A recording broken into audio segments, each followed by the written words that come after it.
വന്ദനത്തെ ചൊല്ലുകയാണ്. Sharon fellowship church മൊട്ടല്ലുമൂടും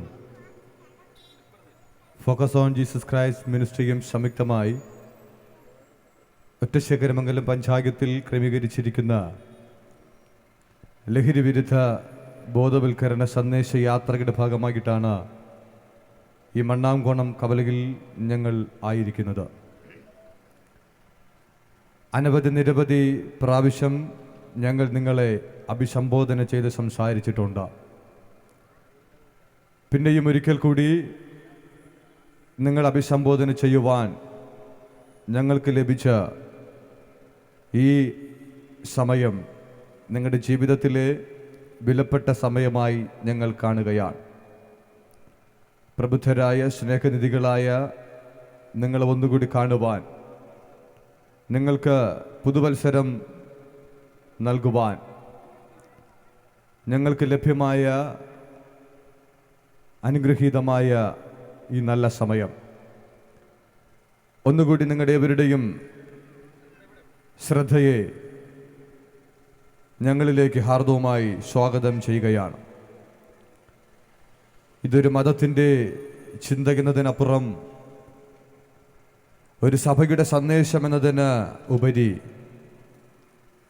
നിങ്ങളുടെ ജീവിതത്തിൽ ഈ സന്ദേശത്തിന് വഴിത്തിരിവായി തീരുമെന്ന പ്രതീക്ഷയോടെ ഈ സുവിശേഷ സന്ദേശത്തിലേക്ക്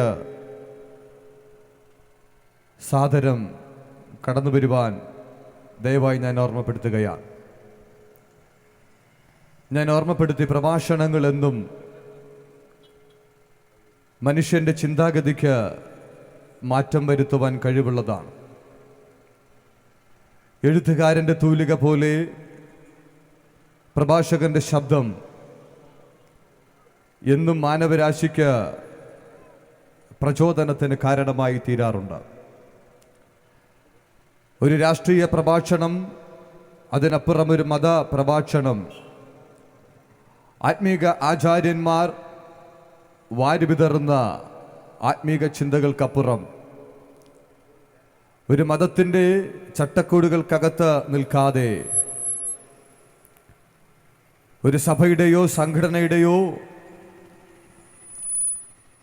ചട്ടക്കൂടുകൾക്കകത്തൊതുങ്ങാതെ അതിനപ്പുറം വിശാലമായി ലോകമെമ്പാടും ഒരുപോലെ പ്രഘോഷിക്കപ്പെടുന്ന ഒരു സന്ദേശമാണ് സുവിശേഷ സന്ദേശം എന്ന് പറയുന്നത്. കാരണം സുവിശേഷത്തിന് ജാതിയില്ല, മതമില്ല, സഭയില്ല, സംഘടനയില്ല. വർണ്ണവർഗ ഗോത്രഭാഷകൾക്കപ്പുറം അതിനെല്ലാം അതീതമാണ് സുവിശേഷം എന്ന് പറയുന്നത്. അങ്ങനെയുള്ള ഈ സുവിശേഷം നിങ്ങളുടെ മുൻപിൽ എത്തിയിരിക്കുമ്പോൾ ഈ സുവിശേഷ സന്ദേശത്തിന് ആരൊക്കെ ശ്രദ്ധ കൊടുക്കുന്നുവോ, ആരൊക്കെ ശ്രദ്ധിക്കുന്നുവോ, അവരുടെ എല്ലാം ജീവിതത്തിൽ അനിവാര്യമായ മാറ്റങ്ങൾ ഉണ്ടായിട്ടുണ്ട്. നരഭോജികളെ പോലും നരസ്നേഹികളാക്കി മാറ്റുവാൻ കഴിവുള്ളതാണ് സുവിശേഷം എന്ന് പറയുന്നത്. ഒരു മനുഷ്യന്റെ ജീവിതത്തിൽ എന്തെങ്കിലും വ്യത്യാസം വരുത്തുവാൻ, ഏതെങ്കിലും ഒരു വെളിച്ചം പകരുവാൻ, അതേത് മേഖലയിലായാലും മനുഷ്യന്റെ ജീവിതത്തിനകത്ത് വെളിച്ചം പകരുവാൻ കഴിവുള്ള ഒരു സന്ദേശമുണ്ടെങ്കിൽ അത് സുവിശേഷ സന്ദേശമാണ്.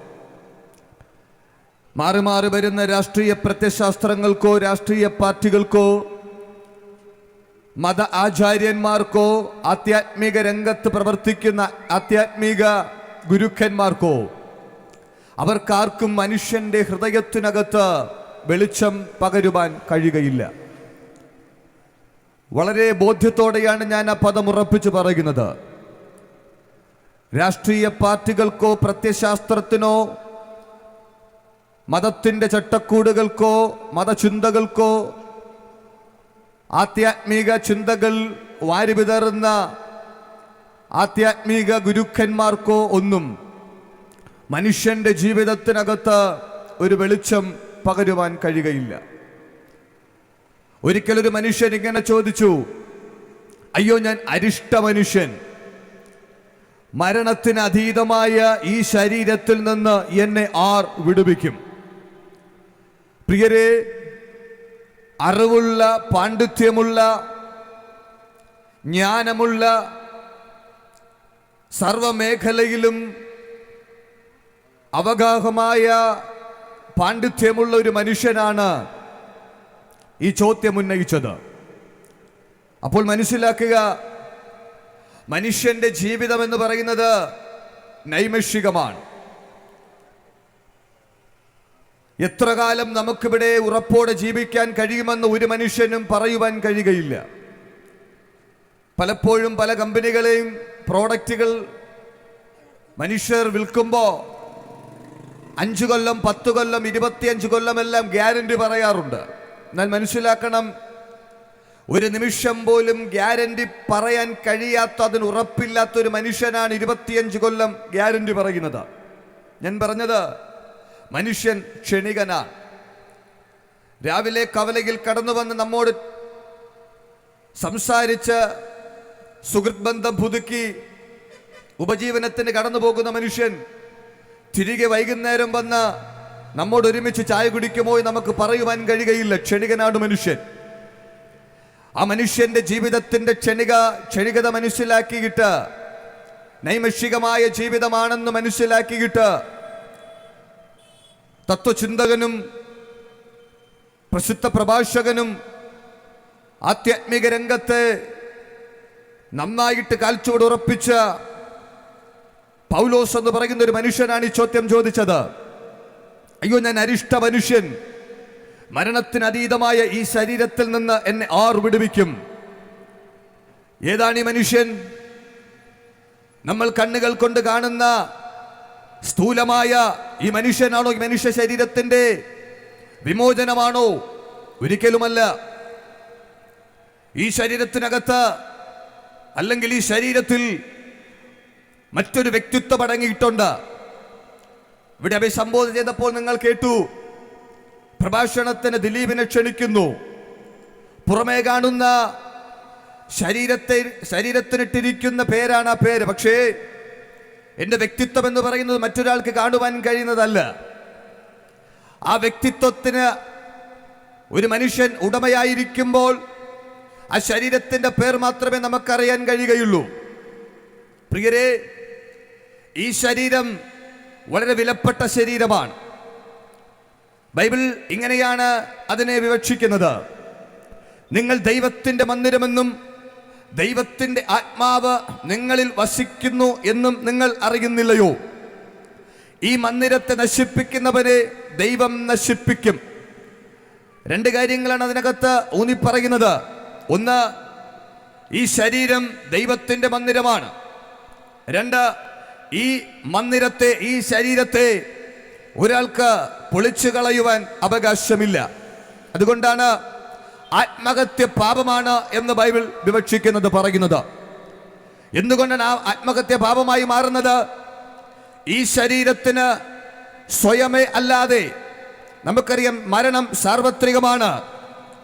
ഏതൊരു മനുഷ്യനും മരണം വഴിയായി കടന്നു പോകേണ്ടതായി വരും. സാർവത്രികമായ ആ മരണമെന്ന ആ അനുഭവത്തിൽ കൂടി അല്ലാതെ ഈ ശരീരത്തിനകത്ത് വസിക്കുന്ന മനുഷ്യന് സ്വാതന്ത്ര്യം അനുവദിക്കുന്നില്ല. അതാണ് ബൈബിൾ പറഞ്ഞത്, നിങ്ങൾ ദൈവത്തിൻ്റെ മന്ദിരം, ദൈവത്തിൻ്റെ ആത്മാവ് നിങ്ങളിൽ വസിക്കുന്നു. എല്ലാ മതങ്ങളുടെയും പഠിപ്പിക്കലുകൾ എന്ന് പറയുന്നത് ദൈവം നിങ്ങളിൽ വസിക്കുന്നു എന്നാണ്. നിങ്ങൾ ദൈവമാണ് എന്നാണ് ഒരു പടി കൂടി കയറി പറഞ്ഞാൽ. എന്നാൽ മനുഷ്യരൊരിക്കലും ദൈവമല്ല. മനുഷ്യർക്കൊരിക്കലും ദൈവമാകാൻ കഴിയുകയില്ല. ദൈവത്തിൻ്റെ ആത്മാവ് മനുഷ്യനിൽ വസിക്കുകയാണ്. പ്രിയ സ്നേഹിത, അതുകൊണ്ടാണ് ബൈബിൾ പിന്നെയും പറയുന്നത്, മദ്യപാനിക്ക് സ്വർഗരാജ്യം അവകാശമാക്കുവാൻ കഴിയുകയില്ല. പലരും പറയാറുണ്ട്, ഞങ്ങൾ അധ്വാനിക്കുന്ന കാശുകൊണ്ട്, ഞങ്ങളുടെ സമ്പത്ത് കൊണ്ട് ഞങ്ങൾ മദ്യപിക്കുന്നതിന് നിങ്ങൾക്ക് എന്താണ് കാര്യം? പ്രിയ സ്നേഹിത, നിങ്ങൾ മദ്യപിക്കുന്നത് നിങ്ങൾ അധ്വാനിച്ച കാശാണ്, അത് ശരിയാണ്. പക്ഷേ ഒരു പദം മനസ്സിലാക്കുക, നിങ്ങൾ മദ്യപിക്കുന്നത് കൊണ്ട് നിങ്ങളുടെ ശരീരത്തിലുണ്ടാകുന്ന ആ രോഗം, നിങ്ങൾ മദ്യപിക്കുന്നത് കൊണ്ട് നിങ്ങളുടെ ശരീരം രോഗത്താൽ മരണത്തിലേക്ക് കടന്നു പോവുകയാണ്. പക്ഷേ അങ്ങനെ ഒരു അനുഭവമല്ല സൃഷ്ടാവായ ദൈവം നിങ്ങളെക്കുറിച്ച് ആഗ്രഹിക്കുന്നത്. മദ്യപാനി സ്വർഗരാജ്യം അവകാശമാക്കുകയില്ല. അതുകൊണ്ട് പ്രിയ സ്നേഹിത, ഈ മദ്യപാനം എന്ന് പറയുന്നത് നമുക്കറിയാം, തത്സമയ ആനന്ദം നൽകുന്നതാണ് മദ്യപാനം എന്ന് പറയുന്നത്.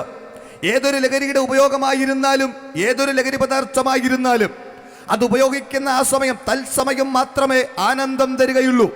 അതിനപ്പുറം വേദന മാത്രമാണ് ആ ലഹരി നിങ്ങൾക്ക് പ്രദാനം ചെയ്യുന്നത്.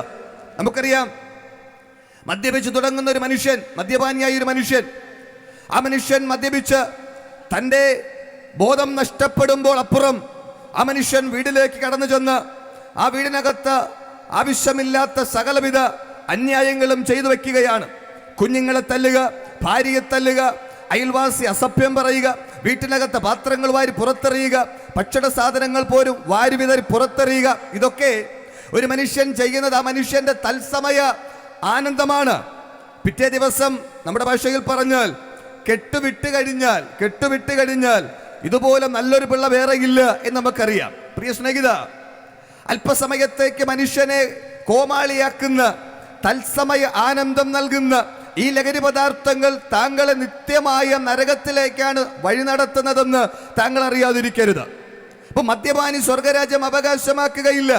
മദ്യപാനി മാത്രമല്ല, കള്ളന്മാർ, വ്യഭിചാരികൾ, പരസംഗം ചെയ്യുന്നവർ, കുലപാതകന്മാർ, ഇവർക്കാർക്കും ദൈവരാജ്യത്തിലേക്ക് പ്രവേശിക്കുവാൻ കഴിയുകയില്ല. ഇവർക്കെല്ലാവർക്കുമുള്ള ഓഹരി നിത്യമായ നരകമാണ്. അപ്പൊ ആ നിത്യമായ നരകത്തിൽ നിന്ന് മനുഷ്യൻ നിത്യമായ സ്വർഗത്തിലേക്കുള്ള വാതിലാണ് സുവിശേഷ സന്ദേശം എന്ന് പറയുന്നത്. അല്ലാതെ ഇത് മതപരിവർത്തനത്തിന്റെ സന്ദേശമല്ല. കുറച്ചുപേരെ വസ്ത്രവേഷഭൂഷാദികൾ മാറ്റി മറ്റൊരു സംവിധാനത്തിലേക്ക് അഡോപ്റ്റ് ചെയ്യുന്ന ഒരിടപാടല്ല സുവിശേഷം എന്നത്. മണ്ണാങ്കോണത്തെ ദേശനിവാസികൾ, പ്രബുദ്ധരായ സഹോദരങ്ങൾ മനസ്സിലാക്കുക, എന്താണ് സുവിശേഷം? പാപത്തിനകത്താണ്ടുപോയ മനുഷ്യനെ പാപത്തിൽ നിന്ന് കുളിപ്പിച്ച് പാപത്തിൽ നിന്നും കരം പിടിച്ച് നിത്യതയിലേക്ക് കൊണ്ടെത്തിക്കുന്ന ഒരു മാർഗമാണ് സുവിശേഷം. ഇതൊരിക്കലും ധനസമാഹരണത്തിനുള്ളൊരു മാർഗമല്ല.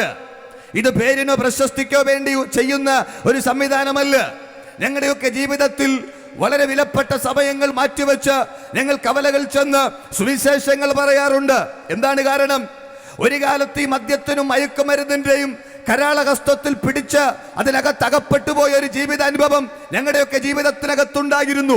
ഒരു കാലത്ത് മദ്യമുണ്ടാക്കിയും മദ്യം വിളമ്പിയും സമൂഹത്തിന് തിന്മയായിരുന്ന, സമൂഹത്തിന് തലവേദനയായിരുന്ന ഒരു പൂർവ്വകാലം ഞങ്ങൾക്കുണ്ടായിരുന്നു. എന്നാൽ അന്നൊന്നും ഞങ്ങളുടെ ജീവിതത്തിനകത്ത് വെളിച്ചം പകർന്നു തരുവാൻ ആർക്കും കഴിഞ്ഞില്ല. പോലീസിന്റെ മൂന്നാം മുറയ്ക്കോ മാറി മാറി വരുന്ന രാഷ്ട്രീയ പാർട്ടികൾക്കോ മറ്റിതര സംവിധാനങ്ങൾക്കൊന്നും ഞങ്ങളെ നേരായ വഴിക്ക് നടത്താൻ കഴിഞ്ഞില്ല. കാരണം എന്താ? പലർക്കും അറിയില്ല നേരായ വഴി ഏതെന്ന്. എന്നാൽ ഈ സുവിശേഷം ഞങ്ങളുടെ ജീവിതത്തിനകത്ത് കടന്നു വന്നു. ഞങ്ങളുടെ ജീവിതത്തിനകത്ത് സമൂലമായ മാറ്റം സംഭവിപ്പാനിടയായി. ഇന്ന് ഞങ്ങൾ ഭാര്യയ്ക്ക് നല്ലൊരു ഭർത്താവായി, മക്കൾക്ക് നല്ലൊരു അപ്പനായി, മാതാപിതാക്കൾക്ക് നല്ലൊരു മകനായി, സമൂഹത്തിൽ നല്ല ഒരു മനുഷ്യനായി ജീവിക്കുന്നതിന്റെ കാര്യം എന്തെന്ന് ചോദിച്ചാൽ ഈ സുവിശേഷം ഞങ്ങളെ മാറ്റി എന്നതാണ്. അപ്പോൾ ഒരു പക്ഷേ നിങ്ങൾ പറയും, എടോ, ഞങ്ങൾ നിങ്ങളെപ്പോലെ മദ്യമുണ്ടാക്കിയിട്ടില്ല, ഞങ്ങൾ നിങ്ങളെപ്പോലെ ലഹരി വിളമ്പിയിട്ടില്ല, ലഹരി ഉപയോഗിച്ചിട്ടില്ല, ഞാൻ നല്ലവനായി ജീവിക്കുകയാണ്. പ്രിയ സ്നേഹിത, നല്ലവൻ ആരുമില്ല, നല്ലവൻ ഒരുത്തൻ മാത്രം, ദൈവം മാത്രം. എന്താണ് അതിന്റെ പ്രത്യേകത? പ്രിയ സ്നേഹിത, ബൈബിൾ വിവക്ഷിക്കുന്ന മാനസാന്തരം എന്താണ്? മാനസാന്തരം എന്ന് പറയുന്നത് വേഷഭൂഷാദികളിൽ വരുന്ന മാറ്റമല്ല. മാനസാന്തരം എന്ന് പറയുന്നത് പേര് മാറ്റുന്നതല്ല. മാനസാന്തരം എന്ന് പറയുന്നത് ഒരു സഭയിൽ നിന്ന് മറ്റൊരു സഭയിലേക്ക് പോകുന്നതല്ല. മാനസാന്തരം എന്ന് പറയുന്നത് ഞാൻ പാപിയായ ഒരു മനുഷ്യനാണ്, എൻ്റെ ജീവിതത്തിനകത്ത് പാപത്തിന് പരിഹാരം ഞാൻ നേടണം, ആ തിരിച്ചറിവാണ് മാനസാന്തരം എന്ന് പറയുന്നത്. ഈ മാനസാന്തരപ്പെടാഞ്ഞാൽ നിത്യരാജ്യത്തിൽ ആർക്കും കടക്കാൻ കഴിയുകയില്ല എന്ന് ലോകം കണ്ട കരുത്തനായ, ഗുരുവര ശ്രേഷ്ഠനായ, ലോകം കണ്ട ശക്തനായ, വ്യക്തിപ്രഭാവമായ യേശു ക്രിസ്തു ഒരിക്കൽ വിളംബരം ചെയ്തു. അല്ലല്ല, മാനസാന്തരപ്പെടാഞ്ഞാൽ നിങ്ങൾ എല്ലാവരും അങ്ങനെ തന്നെ നശിച്ചു പോകും. നന്മ പ്രവർത്തികൾ ചെയ്യുന്നത് കൊണ്ടോ, പുണ്യപ്രവർത്തികൾ ചെയ്യുന്നത് കൊണ്ടോ, ആതുര സേവന രംഗത്ത് പ്രവർത്തിക്കുന്നത് കൊണ്ടോ, ആരോഗ്യ മേഖലയിൽ പ്രവർത്തിക്കുന്നത് കൊണ്ടോ, ദാനധർമ്മങ്ങൾ ചെയ്യുന്നത് കൊണ്ടോ താങ്കൾക്കൊരിക്കലും സ്വർഗരാജ്യത്തിലേക്ക് പ്രവേശിക്കുവാൻ കഴിയുകയില്ല. സ്വർഗരാജ്യത്തിലേക്ക് ഒരുവന് പ്രവേശിക്കണമെങ്കിൽ അവൻ പാപക്ഷമ പ്രാപിച്ചിരിക്കണം. സ്വർഗരാജ്യത്തിലേക്ക് ഒരുവൻ പ്രവേശിക്കണമെങ്കിൽ അവൻ പാപത്തിൽ നിന്നും മോചനം പ്രാപിക്കണം. സ്വർഗരാജ്യത്തിലേക്കുള്ള ഒരുവന്റെ യാത്ര എന്ന് പറയുന്നത് അത് പാപരഹിതമായിരിക്കണം. പാപരഹിതമായ ഒരു ജീവിതം നയിക്കുന്ന ഒരു മനുഷ്യൻ മാത്രമേ സ്വർഗരാജ്യത്തിലേക്ക് കടക്കുവാൻ കഴിയുകയുള്ളൂ. കാരണം ഇങ്ങനെയാണ് സ്വർഗത്തെ കുറിച്ച് പറയുന്നത്. സ്വർഗം ഒരു ദാനമാണ്. അത് മനുഷ്യന് നേടാൻ കഴിയുന്നതോ മനുഷ്യനതിന് യോഗ്യനോ അല്ല. എന്താണ് കാരണം? സകല മതങ്ങളും ഒരുപോലെ പറയുന്നുണ്ട് മനുഷ്യൻ പാപി എന്ന്. അതേ പ്രിയരെ, പാപമില്ല അതില്ല നരനെ ഭൂതലെ ശിശുവിലും പാപമുണ്ട്. ഇബ്ലീസിന്റെ കുത്തേൽക്കാതെ ഒരുവനും ഉലകത്തിൽ പിറവിയെടുക്കുന്നില്ല. ബൈബിൾ അസന്നിഗ്ധമായി പറയുന്നു, ഒരു വ്യത്യാസവുമില്ല.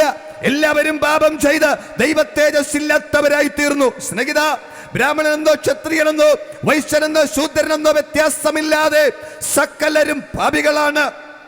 അതെ, സകലരും പാപികളാണ്. ഞങ്ങൾ ഈ മണ്ണാങ്കോണം ജംഗ്ഷനിൽ കടന്നു വന്ന് നിങ്ങൾ പാപികൾ എന്ന് പറയാനല്ല കേട്ടോ ഞങ്ങൾ ആഗ്രഹിക്കുന്നത്. പക്ഷേ വ്യത്യാസം, ഒരു കാര്യം മനസ്സിലാക്കുക, സകല മനുഷ്യരും പാപികളാണ്.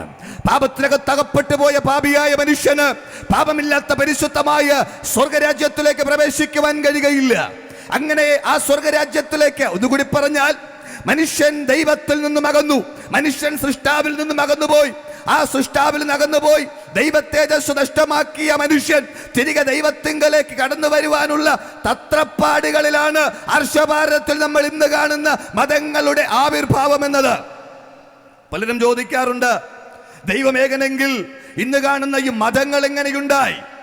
എങ്ങനെയാണ് ഈ മതങ്ങൾ ഉണ്ടായത്? സ്നേഹിത, പാപിയായ മനുഷ്യൻ, പാപത്തിൽ അകപ്പെട്ടു പോയ മനുഷ്യൻ, ആ പാപത്തിൽ നിന്നുള്ള അവന്റെ വിമോചനത്തിനുള്ള അവന്റെ ഹൃദയ വാഞ്ചയാണ് ഓരോ മതങ്ങളുടെ ആവിർഭാവത്തിന് കാരണം. ഓരോരുത്തരും പറഞ്ഞു, ഇതിലേ വന്നാൽ നിങ്ങൾക്ക് സ്വർഗരാജ്യത്തിൽ പോകാം. ചിലർ പറഞ്ഞു, ഇതല്ല വഴി, അതുവഴി വന്നാൽ സ്വർഗരാജ്യത്തിൽ പോകാം. അങ്ങനെ വ്യത്യസ്തമാകുന്ന കാര്യങ്ങൾ പറഞ്ഞ് വ്യത്യസ്തമാകുന്ന വഴിധാരയിൽ കൂടി മനുഷ്യന് സ്വർഗരാജ്യത്തിലേക്കുള്ള വഴി പല മഹാരഥന്മാരും ഗുരുവരന്മാരും ഓഫർ ചെയ്തു. പക്ഷേ അവരെല്ലാവരും മരണം കൊണ്ട് അവസാനിച്ചു. എന്നാൽ ഇന്നേക്ക് 2024 കൊല്ലങ്ങൾക്ക് മുൻപ് പാലസ്തീന്റെ പച്ചമണ്ണിൽ ഒരുവൻ തകർക്കപ്പെട്ടു.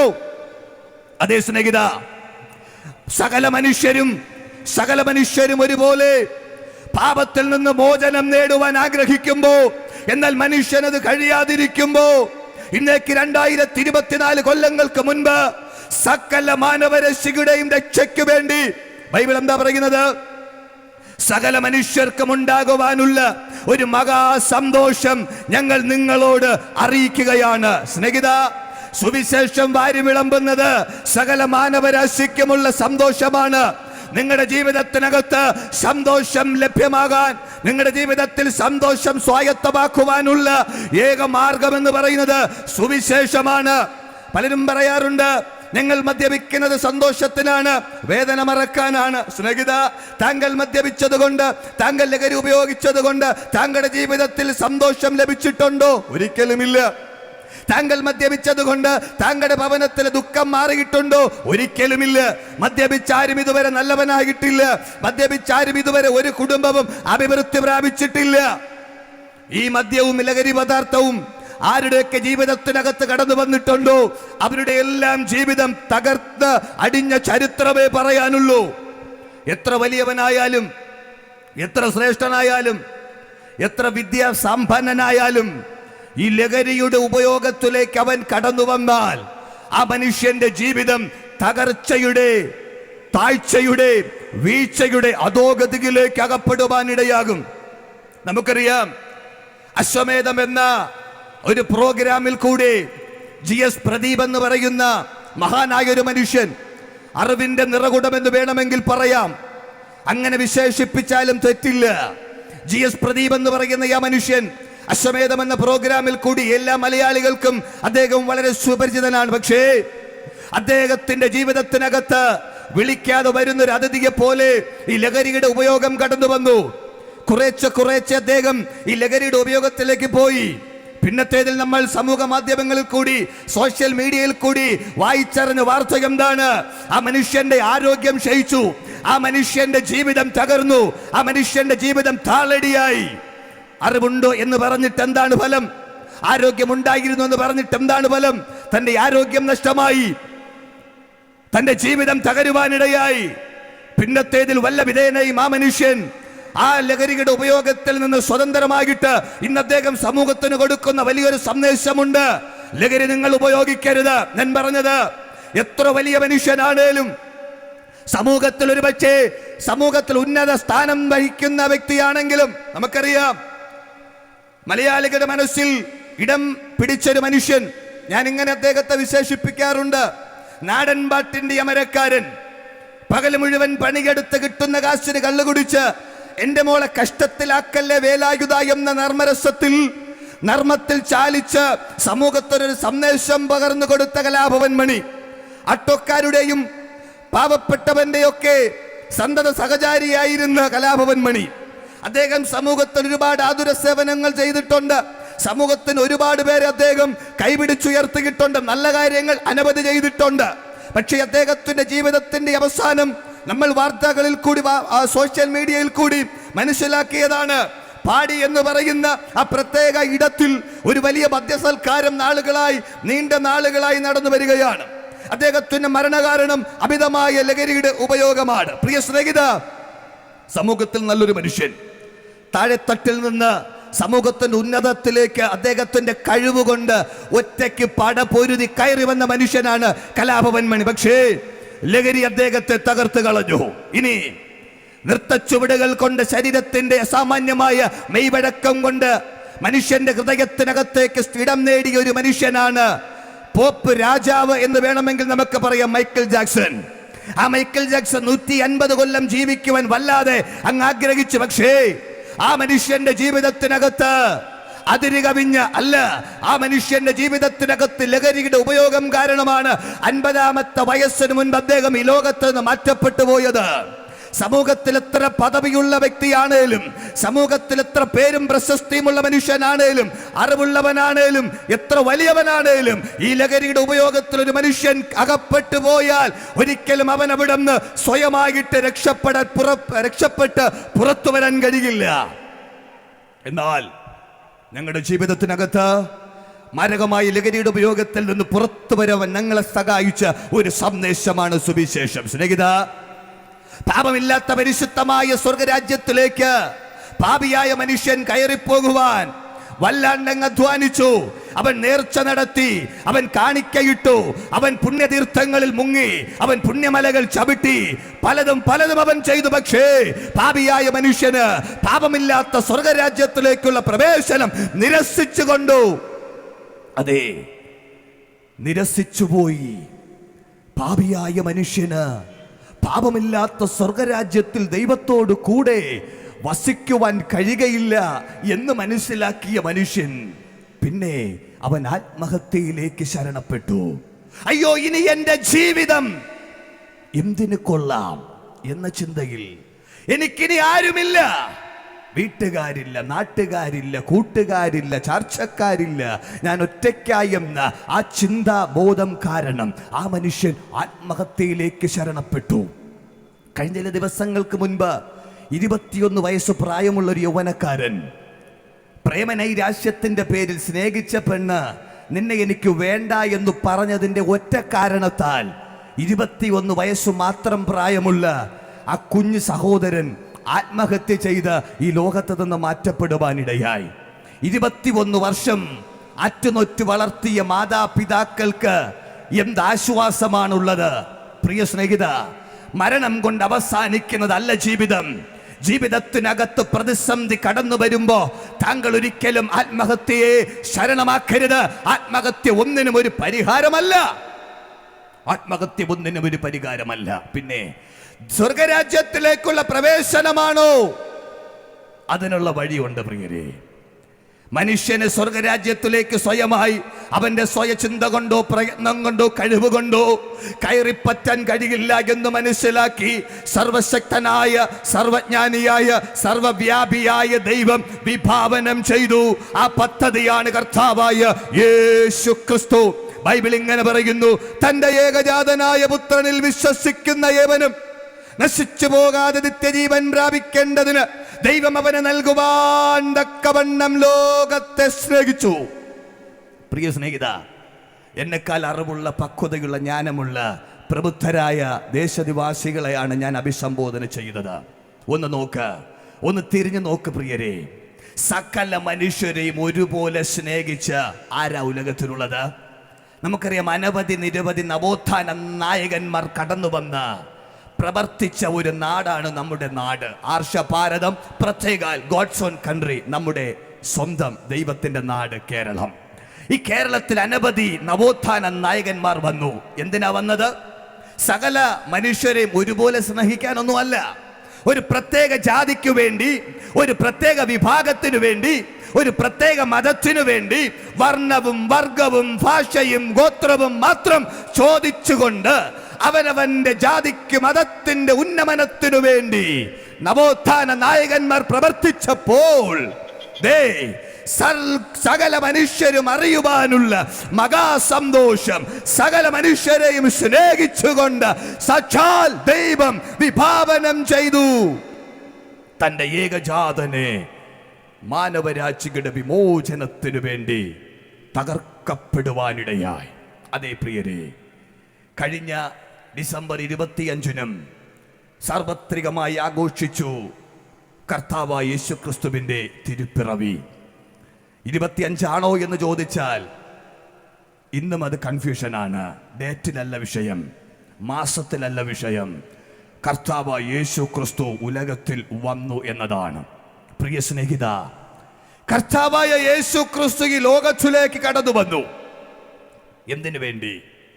ഏതെങ്കിലും ഒരു മതം, അല്ലെങ്കിൽ ഏതെങ്കിലും ഒരു സഭ, ഏതെങ്കിലും ഒരു സംഘടന ആരംഭിക്കുവാനാണോ? അല്ല. ഒരു മതം ആരംഭിക്കാനോ, ഒരു സഭ സ്ഥാപിക്കാനോ, ഒരു സംഘടന സ്ഥാപിക്കാനോ അല്ല യേശു വന്നത്. യേശു വന്നത് എന്തിനാ? ബൈബിൾ പറയുന്നു, ക്രിസ്തേശു പാപികളെ രക്ഷിപ്പാൻ ഉലകത്തിൽ കടന്നു വന്നു എന്നുള്ളത് നമ്മൾ എല്ലാവരും അംഗീകരിപ്പാൻ യോഗ്യമായ വചനം തന്നെ. യേശു ക്രിസ്തു എന്തിനാ ലോകത്തിൽ വന്നത്? പാപികളെ രക്ഷിക്കാൻ വേണ്ടി. ഞാൻ പ്രാരംഭത്തിൽ ഓർമ്മപ്പെടുത്തി, മനുഷ്യന്റെ സ്വയപരിശ്രമങ്ങൾ കൊണ്ടോ, മനുഷ്യന്റെ സ്വയം ഇടുക്ക് കൊണ്ടോ, മികവ് കൊണ്ടോ സ്വർഗരാജ്യത്തിലേക്ക് പ്രവേശിക്കുവാൻ കഴിയുകയില്ല എന്ന് മനസ്സിലാക്കിയിട്ട് ആ മനുഷ്യരെ തേടിയാണ് യേശു ക്രിസ്തു ലോകത്തിൽ കടന്നു വന്നത്. കാണാതെ പോയ ആടുകളുടെ അടുക്കലേക്ക് കടന്നു വന്ന ആ യേശു ക്രിസ്തു, അതെ, സകല മനുഷ്യർക്കും വേണ്ടി ഒരുപോലെ തന്റെ ജീവനെ പകർന്നു കൊടുത്ത യേശു ക്രിസ്തു ആ മഹാസ്നേഹത്തിന്റെ മുൻപാകെ, പ്രിയ സ്നേഹിത, താങ്കളെ സമർപ്പിച്ചു കൊടുത്താൽ എന്ന് പറഞ്ഞാൽ ബൈബിൾ പറയുന്നു, ആ യേശുവിനെ അനുധാവനം ചെയ്യണമെങ്കിൽ ഒരു മെഴുകുതിരി കൊണ്ടോ, ഒരു തിരി കൊണ്ടോ, ഒരു കവിൾ എണ്ണ കൊണ്ടോ, മറ്റിതര സംവിധാനങ്ങൾ കൊണ്ട് യേശുവിനെ പ്രസാദിപ്പിക്കാൻ കഴിയില്ല. പിന്നെ എന്താ ബൈബിൾ പറയുന്നേ? അവനെ കൈക്കൊണ്ട് അവന്റെ നാമത്തിൽ വിശ്വസിക്കുന്ന ഏവർക്കും, പ്രിയ സ്നേഹിത, ദൈവം അവനെ നൽകുവാൻ തക്കവണ്ണം ലോകത്തെ സ്നേഹിച്ചു. അതിനകത്ത് ജാതിയില്ല, മതമില്ല, വർണ്ണമില്ല, വർഗമില്ല. ഇവിടെ പറയുകയാണ്, യേശുവിനെ കൈക്കൊണ്ട് യേശുവിന്റെ നാമത്തിൽ വിശ്വസിക്കുന്ന ഏവർക്കും, അവിടെയും ജാതിയില്ല, വർണ്ണമില്ല, വർഗമില്ല. പ്രിയ സ്നേഹിത, ഏവർക്കും ദൈവമക്കളാകുവാനുള്ള അവകാശമുണ്ട്. അതെ, ഈ മണ്ണാങ്കോണം കവലയിൽ ഒന്നുകൂടി ഞാൻ വിളിച്ചു പറയുകയാണ്, മറ്റൊരുത്തലും രക്ഷയില്ല. നാം രക്ഷിക്കപ്പെടുവാൻ ആകാശത്തിൻ കീഴിൽ മനുഷ്യരിടയിൽ നൽകപ്പെട്ട ഏകം നാമം യേശുവിന്റെ നാമമാണ്. എത്ര കാലം ഞങ്ങളിത് പറയും? ഞങ്ങളുടെ കൊക്കിൽ ജീവനുള്ള കാലം മുഴുവൻ ഞങ്ങളിത് പറയും. ഞങ്ങൾ മരിച്ചാലും ഇത് പിന്നെയും ഇവിടെ പ്രഘോഷിക്കപ്പെടും. തലമുറയായി മായം ചേർക്കാതെ, അഭിപ്രായ വ്യത്യാസമില്ലാതെ ഒരുപോലെ ഉലകത്തിൽ പ്രസംഗിക്കപ്പെടുന്ന ഒരു പ്രസംഗ വിഷയമുണ്ടെങ്കിൽ അത് സുവിശേഷം മാത്രമേ ഉള്ളൂ. അസന്നിഗ്ധമായി ഞാൻ വിളിച്ചു പറയാ, മറ്റൊരു തനിലും രക്ഷയില്ല. നാം രക്ഷിക്കപ്പെടുവാൻ ആകാശത്തിന്റെ കീഴിൽ മനുഷ്യരിടയിൽ യേശുവിന്റെ നാമമല്ലാതെ മറ്റൊരു നാമം ഇല്ല. അപ്പോ പരിശുദ്ധമായ പാവനമായ ആ സ്വർഗരാജ്യത്തിലേക്ക് മനുഷ്യന് പ്രവേശനം നൽകിക്കൊടുക്കുവാൻ വേണ്ടി യേശു ക്രിസ്തു കാൽവരിയിൽ മരിപ്പാനിടയായി.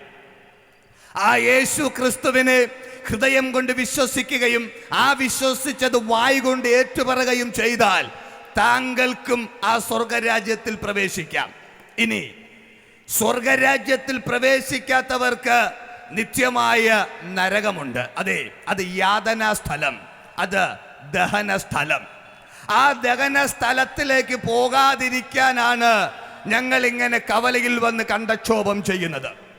പ്രിയ സ്നേഹിത, ഈ സ്വർഗരാജ്യത്തിലേക്കുള്ള പ്രവേശനം നിങ്ങളുടെ ഹൃദയത്തിനകത്ത് ലഭ്യമായി കഴിഞ്ഞാൽ അതനുസരിച്ച് നിങ്ങൾ ജീവിക്കണം. അതായത് ബൈബിൾ പറയുന്നത് പോലെ അങ്ങനെ ജീവിക്കാൻ നിങ്ങൾ തയ്യാറാണെങ്കിൽ മരണത്തിനപ്പുറം സ്വർഗരാജ്യത്തിലേക്ക് നിങ്ങൾക്ക് പ്രവേശിക്കുവാൻ കഴിയും. മരണം കൊണ്ട് അല്ലെങ്കിൽ മരണത്തോടുകൂടി സകലതും അങ്ങ് അവസാനിക്കുന്നില്ല. മരണത്തിന് ശേഷം ഒരു മനുഷ്യന് കടന്നു പോകാനുള്ള ഇടങ്ങളാണ് ഈ സ്വർഗവും നരകവും. അതുകൊണ്ടാണ് പലരും ഞങ്ങളെ ഉപദ്രവിക്കുമ്പോൾ ഞങ്ങൾ പറയുന്നത്, ഞങ്ങൾ ഇവിടെ ഒരു രാജ്യം സ്ഥാപിക്കാനുള്ള തത്രപ്പാടിലല്ല, ഞങ്ങൾ ഇവിടെ എന്തെങ്കിലും കെട്ടിപ്പടുക്കാനുള്ള ഒരു തത്രപ്പാടിലല്ല. പിന്നെ സുവിശേഷം എന്നത് മരണത്തിനപ്പുറത്ത് ഒരു മനുഷ്യന് കടന്നു പോകാനുള്ള മാർഗമാണ്. പ്രിയ സ്നേഹിത, മരണത്തിനപ്പുറം മനുഷ്യനൊരു ജീവിതമുണ്ടോ? ഉണ്ട്. എല്ലാ മതങ്ങളും പറഞ്ഞും പറയാതെയും തെളിഞ്ഞും ഒളിഞ്ഞും ചെയ്യപ്പെടുന്ന ആ മതത്തിന്റെ ചിന്തകൾ, ആചാരങ്ങൾ, മോക്ഷപ്രാപ്തിക്ക് വേണ്ടി, മരണാനന്തര ജീവിതത്തിന് വേണ്ടിയുള്ള ക്രിയകൾ, ഇതെല്ലാം വിളിച്ചു പറയുന്നത് മരണത്തിനപ്പുറം മനുഷ്യനൊരു ജീവിതമുണ്ട്. അതെ, മരണത്തിനപ്പുറം മനുഷ്യന് ജീവിതമുണ്ട്. ഈ മരണത്തിനപ്പുറമുള്ള ജീവിതത്തിലേക്ക് ഒരു മനുഷ്യന് പ്രവേശിക്കണമെങ്കിൽ മരണത്തെ തോൽപ്പിച്ച് അപ്പുറം കടന്നുപോയവനെ കണ്ടുമുട്ടണം. പ്രിയ സ്നേഹിത, ഞങ്ങൾ എന്തുകൊണ്ട് അഭിമാനത്തോടെ ഇങ്ങനെ കവലയിൽ നിന്ന് വിളിച്ചു പറയുന്നു ചോദിച്ചാൽ, ഇതൊരു അനുസ്മരണ യോഗമല്ല. ഈ സന്ദേശത്തിന്റെ പ്രഭാഷണത്തിന്റെ കാതലായ ഭാഗമെന്നത് ദാവീദിന്റെ സന്തതിയായി ജനിച്ച് മരിച്ച് അടക്കപ്പെട്ട് മൂന്നാം നാൾ ഉയർത്തെഴുന്നേറ്റ് യേശു ക്രിസ്തുവാണ്. ആ യേശു ക്രിസ്തുവിനെ പ്രസംഗിക്കുന്നതിന് ഞങ്ങൾക്ക് അഭിമാനമുണ്ട്. കാരണം മരിച്ചടക്കപ്പെട്ടു പോയൊരു ദൈവമല്ല യേശു ക്രിസ്തു. മരണത്തെയും പാതാളത്തെയും തോൽപ്പിച്ച് മൂന്നാം നാൾ ഉയർത്തെഴുന്നേറ്റവനാണ് യേശു ക്രിസ്തു. അങ്ങനെയെങ്കിൽ ആ യേശു ക്രിസ്തു മടങ്ങി വരാൻ പോവുകയാണ്. തന്നെ കാത്തിരിക്കുന്ന യേശുവിനെ കൈക്കൊണ്ട് യേശുവിന്റെ നാമത്തിൽ വിശ്വസിക്കുന്നവരെ ചേർത്തുകൊള്ളുവാൻ യേശു ക്രിസ്തു മടങ്ങി വരാൻ പോവുകയാണ്. ഈ ഭൂമി താമസയോഗ്യമല്ല. ചില കാലങ്ങൾക്കപ്പുറം ഈ ഭൂമി താമസയോഗ്യമല്ലാതായി മാറും. ISROയുടെ ചെയർമാൻ ആയിരിക്കുന്ന ആ മനുഷ്യൻ അദ്ദേഹം നടത്തിയ ഒരു അഭിമുഖത്തിൽ ഇങ്ങനെ പറഞ്ഞു, സോഷ്യൽ മീഡിയയിൽ ഇന്നും അത് ലഭ്യമാണ്. നമുക്ക് പ്രകാശം നൽകുന്ന ഈ സൂര്യൻ ചില നാളുകൾക്കപ്പുറം ഇരുണ്ടുപോകും. നമ്മൾ പാർക്കുന്ന ഈ ഭൂമി ചില നാളുകൾക്കപ്പുറം താമസയോഗ്യമല്ലാതായി മാറും. അതുകൊണ്ടാണ് ഇന്ന് ശാസ്ത്രം ചന്ദ്രനിൽ പോയി കൂടുകൂട്ടുവാനുള്ള തത്രപ്പാടിലാണ്. കാരണം ഈ ഭൂമിയിൽ നിന്ന് വിട പറയേണ്ടി വന്നാൽ ചന്ദ്രനിൽ പോയി പാർക്കണം എന്നുള്ള മനുഷ്യന്റെ ആഗ്രഹം. ISROയുടെ ചെയർമാൻ സമൂഹത്തിന് കൊടുത്തൊരു സന്ദേശമുണ്ട്, ഈ ഭൂമി താമസയോഗ്യമല്ലാതായി തീരുന്ന നാളുകൾ വിദൂരമല്ല. നമുക്ക് പ്രകാശം നൽകുന്ന വലിയ വെളിച്ചമായി സൃഷ്ടിതാവ് സൃഷ്ടിച്ച സൂര്യൻ ചില നാളുകൾ കഴിയുമ്പോൾ അത് കറുത്തുപോകും, ഇരുണ്ടുപോകും. നൂറ്റാണ്ടുകൾക്ക് മുൻപ് ബൈബിൾ അസന്നിഗ്ധമായി പ്രവചിച്ചു വച്ചു, സൂര്യൻ കരിമ്പടം പോലെ കറുക്കും, ഭൂമി കിടുകിടാ കിടുങ്ങുന്നു, മത്തനെ പോലെ ചാഞ്ചാടുന്നു, കാവൽ മാടം പോലെ ആടുന്നു, ഈ ഭൂമി വീഴും, മനുഷ്യന്റെ അകൃത്യം ഭൂമിമേൽ ഭാരമായിരിക്കുന്നു. സ്നേഹിത, ഈ ഭൂമി താമസയോഗ്യമല്ലാതായി മാറിയാൽ, വരും കാല തലമുറയ്ക്ക് ഇവിടെ താമസയോഗ്യമല്ലാതായാൽ, ആ മനുഷ്യന് പോയി പാർക്കാനുള്ള ഒരിടമാണ് സ്വർഗം. ആ സ്വർഗരാജ്യത്തിലേക്ക് ഞാൻ നിങ്ങളേവരെയും സ്വാഗതം ചെയ്യുകയാണ്. ഒരു നേർച്ച കൊണ്ടോ കാഴ്ച കൊണ്ടോ പുണ്യപ്രവൃത്തി കൊണ്ടോ നീതിപ്രവൃത്തി കൊണ്ടോ ഒരിക്കലും സ്വർഗരാജ്യത്തിൽ പ്രവേശിക്കുവാൻ കഴിയുകയില്ല. സ്വർഗരാജ്യത്തിലേക്ക് പ്രവേശിക്കുവാനുള്ള ഏകവാതിൽ ഞാൻ തന്നെ വഴിയും, ഞാൻ തന്നെ സത്യവും, ഞാൻ തന്നെ ജീവനുമാകുന്നു എന്നുറക്കെ പ്രഖ്യാപിച്ച യേശുവിനെ രക്ഷകനും ദൈവവും കർത്താവുമായി നിങ്ങളുടെ ഹൃദയം കൊണ്ട് വിശ്വസിച്ച് അത് നിങ്ങളുടെ വായ് കൊണ്ട് ഏറ്റുപറഞ്ഞാൽ നിങ്ങൾക്കും സ്വർഗരാജ്യത്തിലേക്കുള്ള പ്രവേശനം ധാരാളമായി ലഭിക്കും. തുടർ ദൈവദാസന്മാർ നിങ്ങൾക്കായി പ്രാർത്ഥിക്കുമ്പോൾ അവരോട് ചേർന്ന് പ്രാർത്ഥിക്കുക. സർവേശ്വരൻ നിങ്ങൾക്ക് സകലവിധമാകുന്ന നന്മകളും ഐശ്വര്യങ്ങളും നൽകട്ടെ എന്ന ആശ്വാസ വാക്കുകളോടെ ഞാൻ എൻ്റെ പ്രഭാഷണത്തിന് വിരാമമിടുന്നു. സർവേശ്വരൻ നമ്മെ വിരന്തനുമായി അനുഗ്രഹിക്കുമാറാകട്ടെ. Praise the Lord. ഈ സന്ദേശത്തിൻ്റെ മധ്യേ ആരെങ്കിലും ജീവിതത്തിൽ സമാധാനമില്ലാതെ, സന്തോഷമില്ലാതെ, ആശ്വാസമില്ലാതെ ഈ സന്ദേശം ശ്രദ്ധിച്ചുകൊണ്ടിരുന്നുവെങ്കിൽ അത്യുന്നതങ്ങളിൽ ദൈവത്തിന് മഹത്വം, ഭൂമിയിൽ സർവപ്രസാദമുള്ള മനുഷ്യർക്ക് സമാധാനമെന്ന് പറഞ്ഞ് ഈ ഭൂമിയിലേക്ക് കടന്നു വന്ന കർത്താവായ യേശുക്രിസ്തുവിൻ്റെ ജനനത്തെ കഴിഞ്ഞ ആഴ്ചകളിൽ ആഘോഷിച്ച് ഈ പുതുവർഷത്തെ വരവേൽറ്റി ഓരോ വ്യക്തിത്വങ്ങളും ജീവിക്കുമ്പോൾ ജീവിതത്തിൽ സമാധാനം നൽകുന്ന, സന്തോഷം നൽകിത്തരുന്ന, ആശ്വാസം നൽകിത്തരുന്ന ആ കർത്താവായ യേശുക്രിസ്തുവിനെ സ്വന്തം രക്ഷിതാവും കർത്താവുമായി അംഗീകരിച്ചുകൊണ്ട് ജീവിക്കുകയാണെങ്കിൽ നിങ്ങളുടെ ജീവിതം ധന്യമായി തീരുവാനിടയായിത്തീരും. ഒരുപക്ഷെ മദ്യാസക്തിയിൽ നിന്ന് വിടുതൽ ലഭിക്കുവാൻ കഴിയാതെ ജീവിതം മുന്നോട്ട് പോകുന്നവരാകുന്നുവെങ്കിൽ ഒരു നിമിഷമായിരിക്കുന്ന ഇരിപ്പിലിരുന്നുകൊണ്ട് കർത്താവായ യേശുവേ, എൻ്റെ ജീവിതത്തിലേക്ക് കടന്നു വരണമേ, എൻ്റെ പാപത്തിലേക്കും ലഹരി വസ്തുക്കളുടെ അടിമത്വത്തിലേക്ക് നയിക്കുന്ന അവസ്ഥകളിൽ നിന്ന് എന്നെ വിടുവിക്കണമേ, എനിക്കൊരു പുതിയ ജീവിതം നൽകിത്തരണമേ എന്ന ഹൃദയത്തിൻ്റെ ആഴത്തിൽ നിന്ന് പ്രാർത്ഥിക്കുകയാണെങ്കിൽ കർത്താവായ യേശുക്രിസ്തു നിങ്ങൾക്ക് സമാധാനവും സന്തോഷവും ആശ്വാസവും നൽകി തരുവാനിടയായിത്തീരും. തുടർന്ന് ദൈവസന്നിധിയിൽ കണ്ണുകളടയ്ക്കാം. പ്രിയപിതാവ് നിങ്ങൾക്കായി പ്രാർത്ഥിക്കുന്നതായിരിക്കും. ഇതുവരെയും മാറ്റമില്ലാത്ത ദൈവത്തിൻ്റെ വചനം നിങ്ങൾ ശ്രദ്ധിച്ചു കൊണ്ടിരുന്നതിനായി ദൈവനാമത്തിൽ നിങ്ങൾക്ക് നന്ദി പറയുന്നു. ഏതു പ്രശ്നത്തിനും പരിഹാരം യേശുക്രിസ്തുവിൽ കൂടെ അല്ലാതെ ഒന്നും പ്രാപിച്ചെടുക്കാൻ കഴിയില്ല. ഇതുവരെയും വചനം കേട്ടുകൊണ്ടിരുന്ന നമ്മൾക്കെല്ലാവർക്കും ഇരുന്ന ഇരിപ്പിൽ കൊണ്ട് തലവണക്കി പ്രാർത്ഥിക്കാം. സ്തോത്രം. മഹാപരിശുദ്ധനും നിത്യനും നീതിമാനുമായ വാഴ്ത്തപ്പെട്ട ദൈവമേ, സ്വർഗസ്ഥ പിതാവേ, ഈ നല്ല സമയത്തിനായി സ്തോത്ര കർത്താവേ, ദൈവമേ, നമ്മളെപ്പോലെ